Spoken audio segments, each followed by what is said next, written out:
जय हिंद प्यारे बच्चों, सुप्रभात सभी को।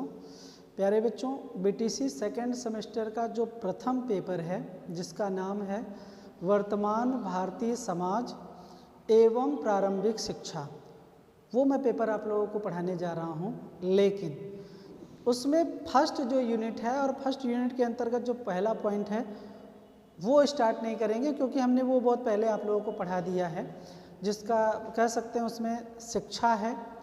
तो शिक्षा आप लोगों को बता ही दिया गया है, और शिक्षा से जुड़ी जो उसका अर्थ, परिभाषा, उसके प्रकार ना, तो वो कहीं ना कहीं हम लोग चर्चा कर चुके हैं। आज मैं जो टॉपिक पढ़ाने जा रहा हूँ तो वो है आप लोगों का प्रारंभिक शिक्षा की पृष्ठभूमि क्या रही है। ठीक है, तो प्रारंभिक शिक्षा की पृष्ठभूमि पे चर्चा करेंगे, जिसमें पहला टॉपिक लिया गया है वैदिक शिक्षा। ठीक है, या कह सकते हैं वैदिक युग में शिक्षा क्या थी, जो पॉइंट आपको देखने को पीछे मिल रहा है। बहुत सारे इतिहासकारों का मानना है, और उस इतिहासकारों में आप देखेंगे तो कहीं ना कहीं बहुत सारे मतभेद भी देखने को मिलती है। हम लोग ये मानते हैं कि जो शिक्षा व्यवस्था है सबसे प्राचीन हमारी है। यहीं आप देखेंगे तो जो पश्चिमी सभ्यता के लोग हैं, विचारधाराओं के जो लोग हैं, उनका मानना है कि हमारी शिक्षा व्यवस्था जो है वो प्राचीन है। तो हमारे यहाँ बहुत पहले से या प्राचीन समय से देखेंगे तो लेखनबद्धता देखने को नहीं मिलता है, क्योंकि फिर भी हम कुछ साक्ष्यों के आधार पर ये आकलन कर पाते हैं कि किसकी शिक्षा प्राचीनतम है। तो आप जब बौद्ध काल का समय देखते हैं 500-600 ईसा पूर्व की, तो वहाँ पर आप देखते हैं तो पश्चिमी जहाँ से उनकी शुरुआत होती है, उस समय आप देखेंगे तो क्रथवाल, प्लेटो, रूसो, अरस्तु, इन सब का नाम आता है, जहाँ से उनका इतिहास स्टार्ट होता है। लेकिन हमारे यहाँ आप देखेंगे तो बौद्ध दर्शन या बौद्ध शिक्षा से पहले का हमारे यहाँ इतिहास देखने को मिलता है, जो कि वैदिक शिक्षा के नाम से हम लोग जानते हैं, या वैदिक काल के नाम से भी जानते हैं। जो कि इतिहासकारों का मानना है कि 2500 ईसा पूर्व से लेकर के 500 ईसा पूर्व तक वैदिक काल रहा है, और इसका विकास धीरे धीरे जो हुआ, तो उसको, इस विकास क्रम को हमने दो भागों में क्या किया है, विभाजित किया है, और उसका एक नाम दिया है, जिसको हम लोग प्रारंभिक वैदिक युग के नाम से जानते हैं या काल के नाम से जानते हैं, और दूसरा जो नाम देते हैं हम लोग उत्तर वैदिक काल के नाम से जानते हैं। और वैदिक का जो सेंस है, आप नाम में ही छिपा है कि वेद या वेदों से लगाया जाता है, और वेद का जो अर्थ होता है वो होता है ज्ञान। ठीक है, तो यहाँ पर इस काल में वेदों का ज्ञान दिया जाता था, या फिर जो ज्ञान आधारित थी वो वेदों पर आधारित थी। ठीक है, तो जैसा कि आप देख पा रहे हैं बोर्ड पे भी लिखा है, वैदिक काल का जो समय है 2500 ईसा पूर्व से 500 ईसा पूर्व तक माना गया है, और इस काल को दो भागों में विभाजित किया गया, एक तो प्रारंभिक वैदिक काल और दूसरा उत्तर वैदिक काल। तो वैदिक काल ही भारत की सर्वप्रथम शिक्षा मानी जाती है, और इसके लिए वेदों का महत्वपूर्ण स्थान रहा है। और क्योंकि वेद का अर्थ क्या होता है, जैसा मैंने बताया, ज्ञान होता है, विद्या होता है। अब वेद हमारे यहाँ मुख्यतः 4 होते हैं। कौन कौन से प्यारे बच्चों?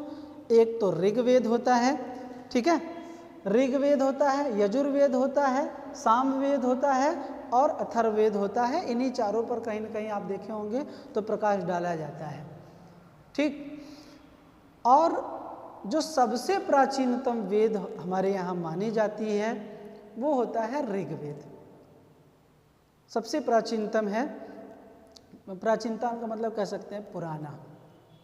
ठीक, और पंडित जवाहरलाल नेहरू जो हमारे प्रथम प्रधानमंत्री रहे हैं, वो अध्ययन करते हैं, और अध्ययन करने के पश्चात ये बताते हैं कि वेदों में प्रथम जो ऋग्वेद है संभवतः सबसे प्राचीन पुस्तक है। इसमें मानवता के गुण कहीं ना कहीं समाहित होते हैं, और ये पूरी की पूरी उस समय, आप एक बात समझिएगा कि उस समय आप देखे होंगे जो शिक्षा व्यवस्था थी ना, वो मौखिक रूप से थी और कोई लिखित नहीं था, पुस्तकीय ज्ञान नहीं था, क्योंकि उस समय पुस्तक नहीं पाए जाते थे, तो इसलिए जो भी शिक्षा दीक्षा दी जाती थी वो मौखिक रूप से ही शिक्षा दी जाती थी। ठीक है, तो बहुत सारे साक्ष्य हमारे पास नहीं है, इसीलिए क्योंकि उस समय जो व्यवस्थाएं थी वो लिखित नहीं थी। फिर भी इतिहासकारों का मानना है कि इसमें मनुष्य के चारों आश्रमों का भी जिक्र है वेदों में, जिसमें जब हम पहले आश्रम की बात करते हैं तो ब्रह्मचर्य आश्रम आता है।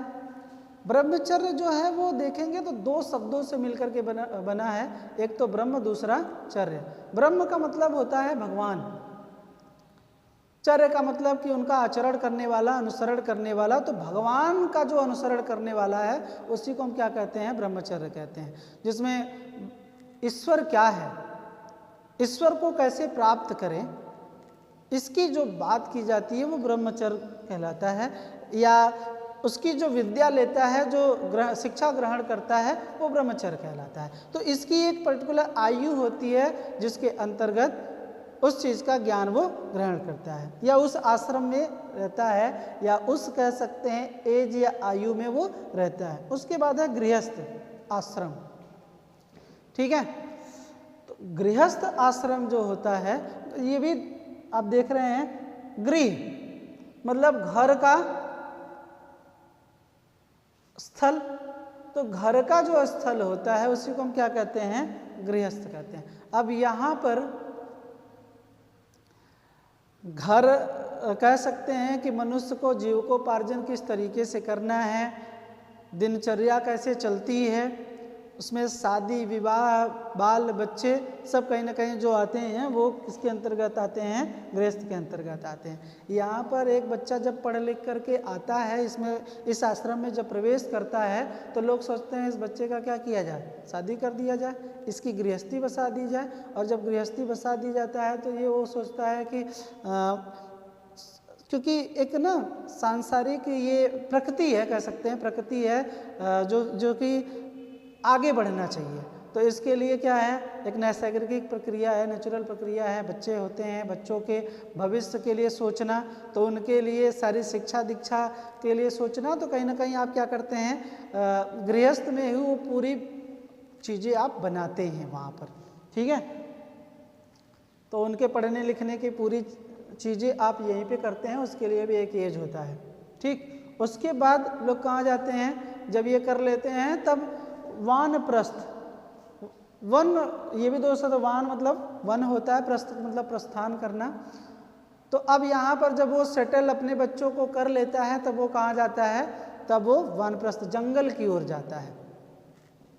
ठीक है, जंगल की तरफ जाता है तो वहाँ पर वो क्या करता है, ईश्वर की भक्ति, तप, व्रत ना, और बहुत सारे अनुष्ठान कार्य कह सकते हैं, ये चीज़ें वो जंगल में करता है।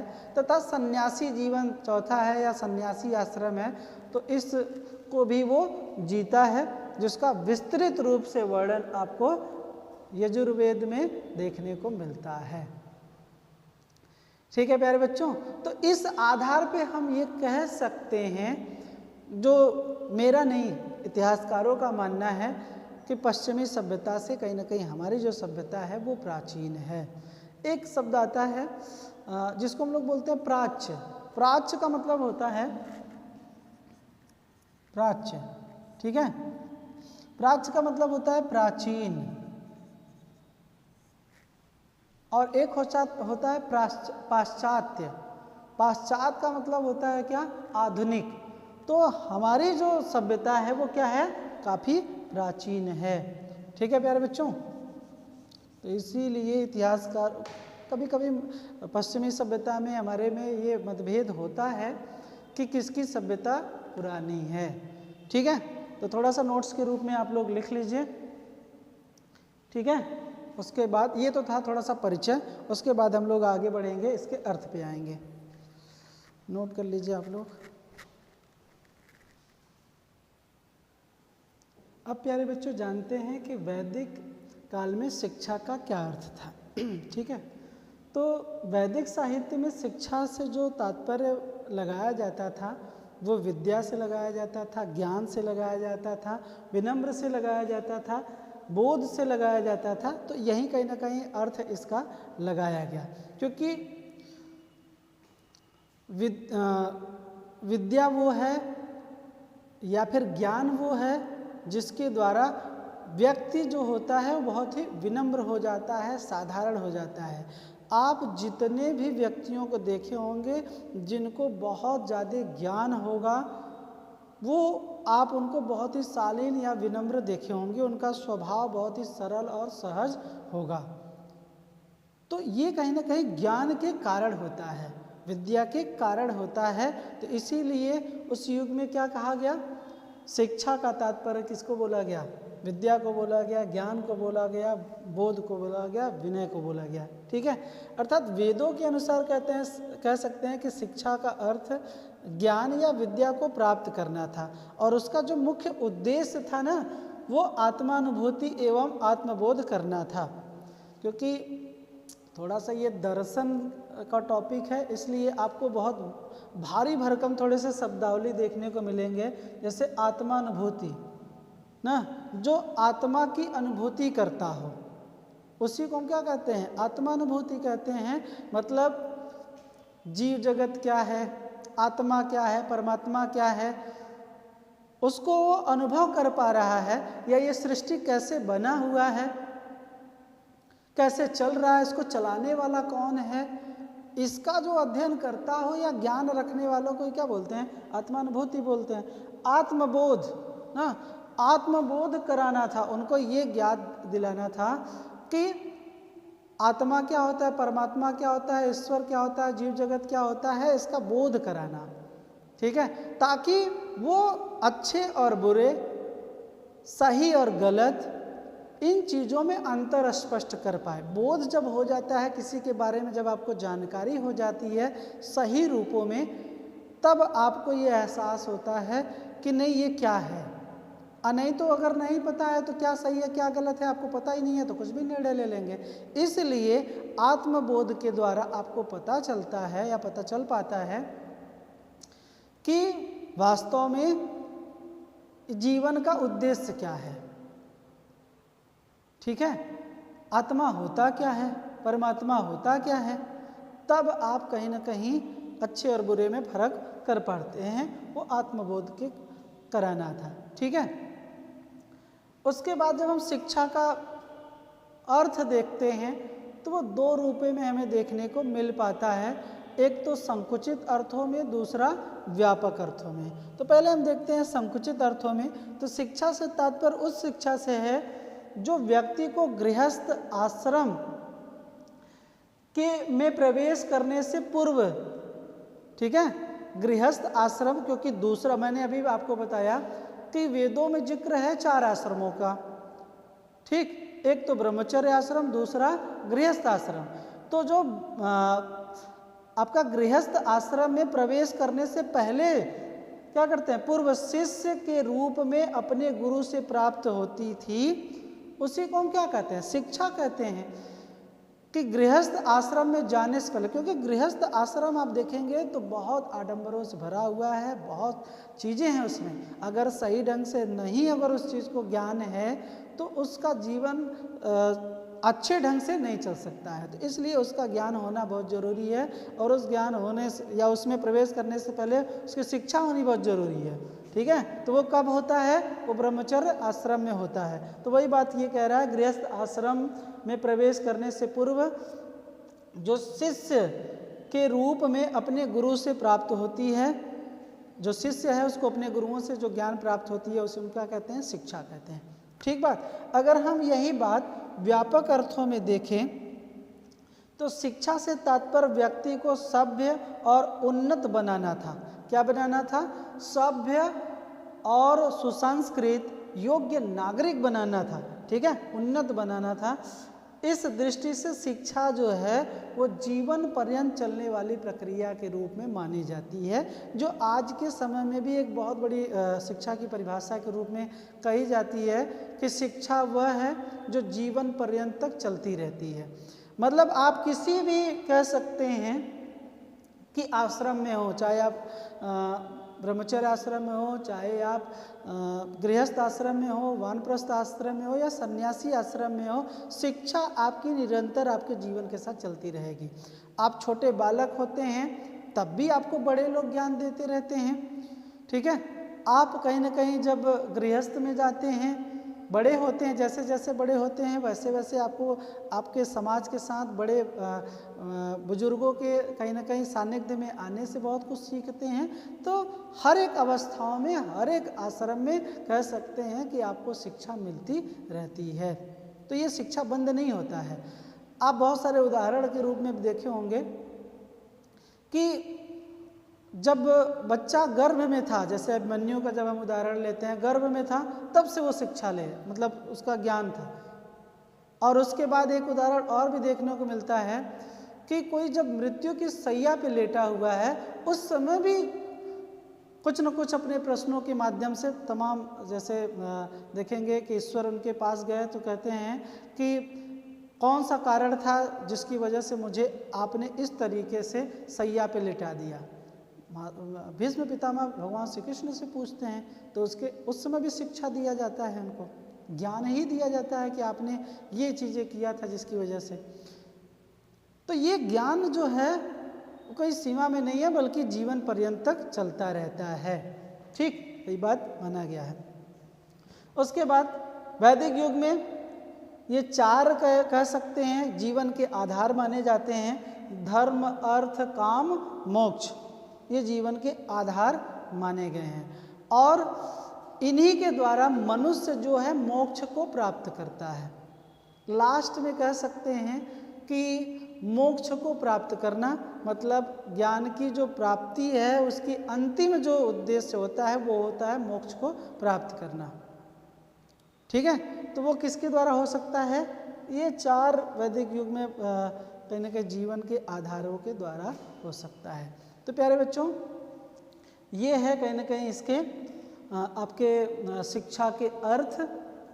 अब उसके पश्चात शिक्षा से जुड़ी दो बातें और हैं, पहले फटाफट इसको नोट कर लें, फिर उसको मैं अभी समझा देता हूँ। तो प्यारे बच्चों, वैदिक युग में आप देखेंगे तो जो शिक्षा या विद्या का जो स्वरूप रहा है वो दो प्रकार का रहा है देने का।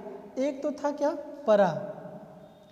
परा का जो तात्पर्य होता है वो ब्रह्म प्राप्ति से होता है। ब्रह्म का मतलब क्या है? कह सकते हैं मोक्ष को प्राप्त करना, ठीक। तो वो कैसे हो सकता है? वो ज्ञान के द्वारा हो सकता है, कर्म व उपासना के द्वारा ब्रह्म या मोक्ष को प्राप्त किया जा सकता है, ठीक है। और ब्रह्म का मतलब ये होता है कि आप ईश्वर को जान गए और कह सकते हैं कि जब ईश्वर क्या है और सृष्टि सृष्टा क्या है, आत्मा परमात्मा क्या है, इन सब के बारे में जो विवेचना करके उसके सर्वोत्तम उत्तर तक हम जब पहुंचने का प्रयास करते हैं वही क्या है? परा है, जिसको हम लोग बोलते हैं लौकिक ज्ञान, ठीक है। आध्यात्मिक बोल सकते हैं कि जिसका आध्यात्मिक ज्ञान हो जाए। जैसे जीवन है तो एक सबसे बड़ा सत्य जो है, जो मनुष्य स्वीकार नहीं करता है, कि जब जन्म लिया उसी समय ये तय हो गया कि जब धरती पे जन्म लिया है तो कहीं ना कहीं उसकी मृत्यु होनी है ना। ये क्या है? ये कहीं ना कहीं जीवन का सबसे बड़ा सत्य है। और इसी को जानना, वो कैसे जान पाएंगे? वो ज्ञान के द्वारा जान पाएंगे। और हमें किस प्रकार के सत्कर्म करने चाहिए, हमारे किस तरीके से कर्म होने चाहिए वो, और उसके लिए उपासना करना, यही क्या है? ब्रह्म है। और इसकी प्राप्ति जो कर लिया वही मोक्ष को प्राप्त होगा, जो शिक्षा का अंतिम उद्देश्य होता है या लक्ष्य होता है, ठीक है। दूसरा क्या होता है, या दूसरे जो जिस प्रकार से शिक्षा दी जाती थी वैदिक युग में, वो थी आपकी अपरा, ठीक है। अपरा को हम लोग बोलते हैं बौद्धिक या सामाजिक ज्ञान बोल सकते हैं। ठीक है। तो अपरा का मतलब होता है सामाजिक ज्ञान, अर्थात संगठित व नियोजित व्यवहारों का या व्यवहारों को चलाने संबंधित शिक्षा देना। तो यहाँ पर शिक्षा जो है वो ईश्वर भक्ति भाव आराधना इस सब से हट करके क्या है, एक सामाजिक ज्ञान होता है। जिस समाज में हम रहते हैं उसमें किस तरीके से रहना है, और जो सदस्य हैं परिवार में, समाज में, समुदाय में, वर्ग विशेष में, उनके साथ किस तरीके से व्यवहार करना है, वो ज्ञान आपको अपरा के द्वारा दिया जाता है। ठीक है। न्याय अन्याय, रीति रिवाज, रहन सहन, हमारी संस्कृतियाँ, जितनी भी चीज़ें आएंगी सब किसके अंतर्गत आएंगी, वो अपरा के अंतर्गत आती हैं, जिसमें नियोजित सिस्टमैटिक ढंग से उनको किस तरीके से किया जाए उसका पूरा का पूरा ज्ञान जो है वो अपरा संबंधित शिक्षा के अंतर्गत दिया जाता था।